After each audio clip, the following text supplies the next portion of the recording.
যদি বেলডাঙ্গায় যায় কে শুভেন্দু অধিকারী হেলিকপ্টারে যাবে, যে ওদের ছাদে নামবে, তাহলে আটকাতে পারবো না। হেলিকপ্টারে গিয়ে ওখানে ল্যান্ড করতে বলবেন। ওই ভারত সেবাশ্রমের অনেক জায়গা আছে, হেলিকপ্টারে গিয়ে ওখানে নামবে, আর বাই রোড গেলে রুকবো।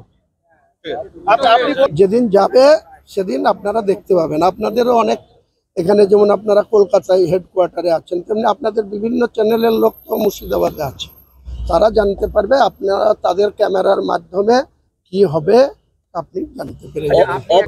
2014 সালে অধীর চৌধুরী রেলের রাষ্ট্রমন্ত্রী, তার সঙ্গে 22 জন RPF এর সিকিউরিটি ছিল।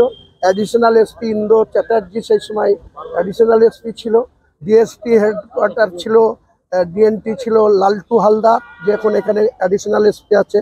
এরকম করে তাবড় তাবড় গৌতম রায় সিআই ছিল, আর 4টে থানার অফিসার ছিল, পুলিশ লাইনের প্রচুর অফিসার ছিল। একা হুমায়ুন কবির তার লোক বল নিয়ে অধীর চৌধুরীকে 2.5 ঘন্টা দুপুর 12টা থেকে 2:30টার পরে, তাও আবার মুখ্যমন্ত্রীর হস্তক্ষেপে ছেড়েছি, কোনো কারো কথাই ছাড়িনি।